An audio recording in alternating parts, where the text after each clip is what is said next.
Ya, selamat siang, selamat sore, selamat malam. Berjumpa kembali dengan saya di Fafa and Family Channel. Jadi kita akan berbicara tentang seputar bagaimana tinggal di Singapura, tempat tinggalnya, transportasinya, tempat-tempat yang bagus, dan lain sebagainya. Dan kali ini kita akan membahas tempat tinggal di Singapura.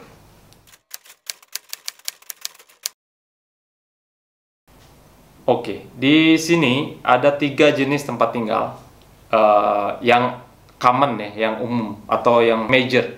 Yang pertama itu ada HDB, itu yang paling common. HDB itu singkatan dari Housing Development Board. Jadi ini adalah tipe tempat tinggal yang dibangun oleh pemerintah Singapura dan diberikan kepada atau dijual kepada citizen, Singapore citizen dengan subsidi. Yang kedua ada kondominium. Kondominium ini adalah tempat tinggal apartemen yang didevelop atau dibangun oleh swasta dan dijual kepada baik itu resident, Singapore resident atau foreigner dengan syarat-syarat tertentu.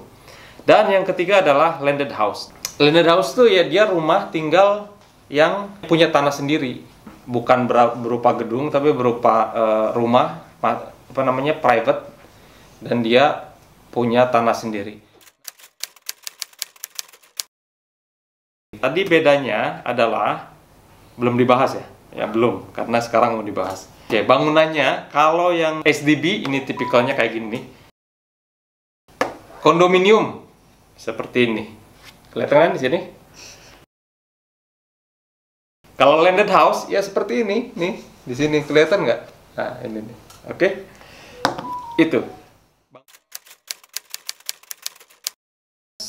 Kalau HDB yang mengelola pemerintah, kalau kondominium yang mengelola swasta, jadi ada manajemen kondominium manajemen semacam kayak gitu. Kalau landed house ya yang mengelola ya ibu rumah tangga sama bapak rumah tangga yang keluarganya. Fasilitasnya apa aja? Landed house fasilitasnya ya terserah yang punya house. Mau itu tempat bermain atau misalnya rumah-rumah pets dan lain sebagainya. Nah, kalau kondominium itu biasanya dia punya fasilitas seperti kolam renang. Yang kedua, ada yang punya, ada yang enggak, tennis court. Yang ketiga, gym. Nah, gym ini ada yang besar, kecil. Ada yang punya sauna juga kalau kondominium. Ada juga yang punya barbecue pit. Nah, apalagi ya? Playground sih rata-rata punya. Fasilitas yang ada di STB, playground, terus function hall, tapi dia outdoor. Terus dia ada juga lapangan kalau nggak basket, kalau nggak badminton. Terus ada lagi satu lagi, dia tempat fitness. Ada yang buat kayak semacam chess, latihan chess gitu. Ada yang buat kayak gini-gini. Nah, itu kalau pengen tahu jelasnya ini ada di sini. Oke? Kalau land house biasanya bangunannya luas. Keuntungannya dulu ya. Terus dia punya halaman, punya garden. Kalau HDB keuntungannya harganya murah. Lebih murah harga sewanya. Beli pun sama ya, tapi kita membicarakan sekarang lebih fokus ke sewa karena ini terutama untuk foreigner. Dan dia biasanya kalau HDB itu strategis lokasinya, dekat dengan MRT, dekat dengan pasar, dekat dengan bus stop, hawker center. Kalau kondo, keuntungannya fasilitasnya lengkap, terus lebih aman karena dia dipagar gitu. Terus dia ada security guardnya, dan dia harus masuk keluarnya pakai access card. Terus dia biasanya ada fogging seminggu sekali, jadi pest control ya, jadi untuk mengontrol kecoa dan segala macam, nyamuk dan segala macam. Dan kalau di kondo itu dia bisa pelihara pet. Tapi kalau sewa ya tergantung ownernya, gimana kita nego sama ownernya. Ada owner yang atau landlord yang nggak mau tenantnya membawa atau memelihara pets. Ada yang boleh tapi pets tertentu. Ada yang sama sekali nggak boleh. Jadi itu tergantung persetujuan di awal. Kerugiannya, landed house kerugiannya apa? Mahal, beli mahal, sewa juga mahal. Yang kedua, ya tentunya nggak ada fasilitas kayak kolam renang dan lain sebagainya. Security juga, ya kita jadi security sendiri. Terus dan lokasinya tidak selalu dekat dengan fasilitas. Kalau SDB tadi hampir selalu, karena pemerintah yang bikin, dan biasanya pemerintah ya membuatnya itu dekat fasilitas strategis tadi. Kerugian untuk SDB, ya fasilitasnya kurang lengkap. Ada sih fasilitas, tapi nggak selengkap di kondominium. Terus dia lebih padat, terutama SDB yang zaman dulu ya, yang tinggi tapi dia lebih lebar ke samping. Dia tuh ya padat aja, satu gedung tuh satu lantai bisa beberapa penghuni. Tapi kalau kondo biasanya 4 paling ya, satu lantai itu 4 rumah gitu. Paling mentok mungkin ada yang 6, saya kurang tahu, tapi lebih private. Terus kalau SDB kekurangannya nggak ada akses card, orang bisa keluar masuk bebas. Terus ada aturan yang ketat untuk memelihara binatang peliharaan atau pets. Di SDB itu nggak boleh pelihara kucing. Tapi kalau anjing boleh, maksimum 15 kilo. Jadi kalau mau pelihara anjing harus dikilo dulu. Terus habis itu register segala macam, kirim, nanti dia ada report, ada verifikasi segala macam. Tapi kalau anjing memang ada beberapa yang dilarang, kayak pitbull gitu, itu nggak boleh. Oke, itu kekurangan SDB. Sekarang kekurangan kondo. Kekurangan kondo itu lebih mahal tentunya, ya kan? Terus tidak semua kondo lokasinya strategis. Contoh, itu kalau kalian lihat video kita ini nih, di atas ini, napak tilas, udah keluar belum ya? Belum. Oh belum, nanti keluar. Napak tilas tempat tinggal kita yang kedua di Singapura sama yang ketiga. Yang ketiga sih oke, tapi yang kedua Montrosa itu nanti kita videonya diupload, jangan lupa. Nah dia lokasinya jauh dari bus stop, kadang naik ke atas gitu, uphill. Apalagi ya kekurangan kondo? Itu aja sih, ya mahal sama lokasinya kadang nggak strategis. Itu dia. Berapa harga sewa? Nah, harga sewa kita lihat di sini ya. Langsung kita praktek. Buka laptopnya udah. Oke, cara ngecek harga sewa. Di Singapura ini ada beberapa website untuk jual beli properti, sewa menyewa. Salah satu yang terkenalnya adalah propertyguru.com.sg. Nah, pergi ke website ini seperti saya lihat di sini. Kemudian di sini kita lihat, coba ya, kita akan pakai parameter untuk standarnya 2 kamar tidur. Harga di sini rental SDB dengan 2 kamar tidur, ini yang paling murah di sini ada 1.500 per bulan Singapura dolar. 1.500 per bulan Singapura dolar, ini 800 square feet ya, 2 kamar tidur, 1 kamar mandi. Nah, ini lokasinya di Jurong West. Nah, sekarang yang kita lihat harga SDB yang paling mahal dengan 2 kamar tidur. Ini dia, 4.900 per bulan. Di Home Street. Home Street itu sebelah mana ya? Havelock Center apa mana? Oke. Ini ada 4.900 per bulan, tapi 1.330 square feet. Itu tadi 1.500 yang paling murah tapi kecil. 4.900 yang paling mahal SDB, 2 kamar tidur. Ini sama-sama 2 kamar tidur ya. Lokasinya tentunya lebih gede. Yang kedua, kondominium. Yang paling murah nih ada di Jurong West. Harganya 1.500 guys, per bulan Sing dolar, ya, sekitar 15 juta. 2 kamar tidur, 1 kamar mandi, dan ini cuma 538 square feet, kecil banget. Yang paling mahal kondominium dengan 2 kamar tidur ada 15.000 per bulan. 15.000 per bulan, 2 kamar tidur, 2 kamar mandi, 1.830 square feet. Lokasinya ini ada di Sentosa Island ya, pantesan. 2 kamar tidur tapi 15.000 per bulan. Kita bisa nggak, Mbak?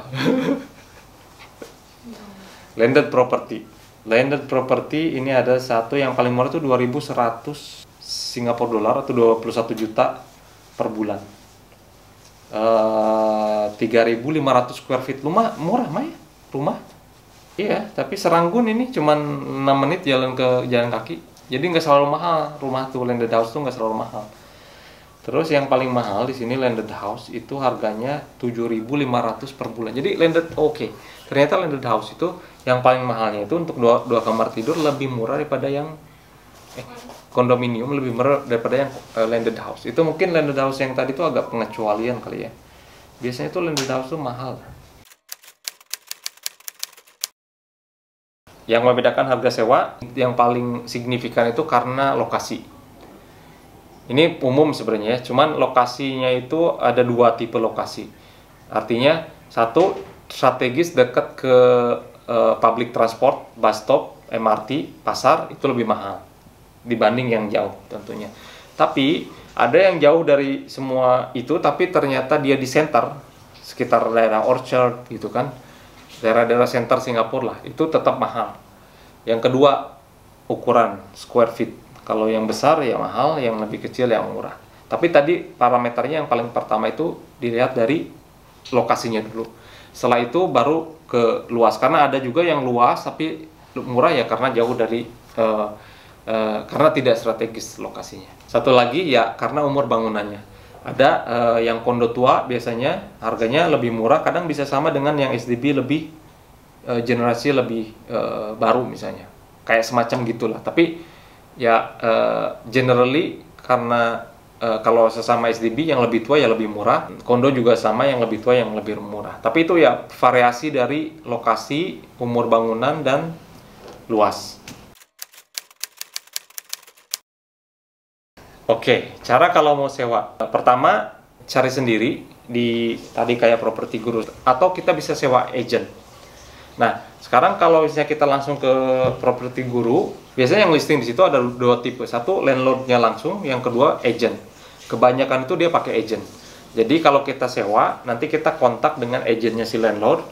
Kita di arrange untuk janjian untuk viewing, kita ketemu di lokasi, kita lihat. Kalau cocok, next step-nya adalah negosiasi masalah kontrak. Harga sepakat dulu, nego harga sepakat. Sama dia nanti dikasih draft kontrak, ini draft kontraknya, dan nanti kita review. Ya, jadi setelah tadi kita nego, nanti si agent itu bakal memberikan keterangan biaya bulan pertama ketika kita deal, sign kontrak. Di sini biasanya kalau sewa itu ada dua jangka waktu. Ada tiga sebenarnya, ada short term, tapi jarang banget orang yang mau menyewakan, apalagi kalau rumah ya, atau kondo atau SDB yang full unit, kecuali kalau kita rental per kamar mungkin bisa, tapi biasanya dia minta per tahun atau 2 tahun kontraknya itu. Kalau per tahun dia biasanya ada biaya yang harus dikeluarkan. Yang satu harus bayar deposit senilai 1 bulan rental, terus yang kedua bayar rental untuk bulan berjalan atau yang akan datang. Yang ketiga itu ada stamp duty. Nah, itu 3 biaya yang harus dikeluarkan. Nah, bedanya dengan yang 2 tahun sewa itu depositnya itu 2 bulan. Jadi, kalau harga sewanya tadi berapa? 2.000 ya. Berarti dia harus bayar 2.000 kali 2 4.000 ditambah 2.000. Jadi 6.000 di awal tambah tadi stamp duty. Oke. Listrik air di sini dinamakan PUB. Public Utility Board. Nah, ini PUB ini listrik sama air. Oh, sama gas, 3. Listrik, air, gas. Ini gas ini tergantung, ada unit yang gasnya masuk ke PUB, atau ada juga yang dia bayar-bayar sendiri, jadi nggak ada jaringannya. Ya, kalau unit termasuk network gas, maka kita bayar 3. Cara bayarnya itu bisa giro. Jadi tiap bulan kita ya lewat bank, di auto debit, atau kita bayar sendiri lewat bank tiap bulan, atau kita bisa ke mesin ini nih yang kayak gini. Itu dia namanya SAM atau AXS, ada 2. Untuk kira-kira untuk 2 kamar tidur keluarga kecil berapa kira-kira biaya yang harus dikeluarkan untuk membayar air, listrik, dan gas, itu kita sudah bahas di video ini nih. Silahkan klik listrik, air, sama gas berapa kita bayar per bulan. Oh iya, nah kalau internet biasanya kita harus kontrak 2 tahun ke salah satu internet provider atau telecommunication provider di Singapura. yang besar-besarnya itu ada Singtel, itu yang paling besar, ada Starhub, ada M1. Jadi ada juga apa ya? Ada yang lain, cuman kurang kurang terkenal. Nah, yang tiga ini, jadi kita datang ke misalnya ke Singtel shopnya, itu biasanya ada di tiap shopping mall tuh ada. Terus kita register, terus ya udah nanti ada paket-paketnya, ada yang termasuk TV, ada yang internet aja. Ada, dan di sini speednya sekarang sudah rata-rata 1 Gbps dan bayarnya, nah nanti kita bahas ke depan bayaran untuk internet dan telekomunikasi, kita akan bahas di next video ya. Jadi kalau kita sewa rumah itu atau sewa tempat tinggal, itu ada yang unfurnished, ada yang semi furnished, ada yang full furnished. Jadi kalau yang unfurnished ya dia kosong, di dalamnya nggak ada apa-apa. Kita harus beli sendiri, dan setelah beres sewa kita harus remove semuanya. Yang kedua semi, ya kadang ada yang cuman ada kulkas misalnya sama mesin cuci, yang lainnya kita harus isi. Ada yang full. Nah, full itu kalau misalnya dia ada bednya ada, terus yang matrasnya ada, semuanya ada. Oke. Jadi itu dia yang kita harus ketahui atau wajib diketahui sebelum kita sewa tempat tinggal di Singapura. Oke guys, kalau kalian ada pertanyaan yang lebih advance, yang lebih detail, silakan ditulis di bawah sini. Siapa tahu ada di antara teman-teman yang kerja di Singapura atau mau pindah ke Singapura. Jangan lupa boleh kasih tahu, boleh konsultasi dengan Fafa in Family. Oke, sampai di sini dulu perjumpaan kita kali ini. Jangan lupa komen, like, dan subscribe. Centang tombol loncengnya. Dan until next time.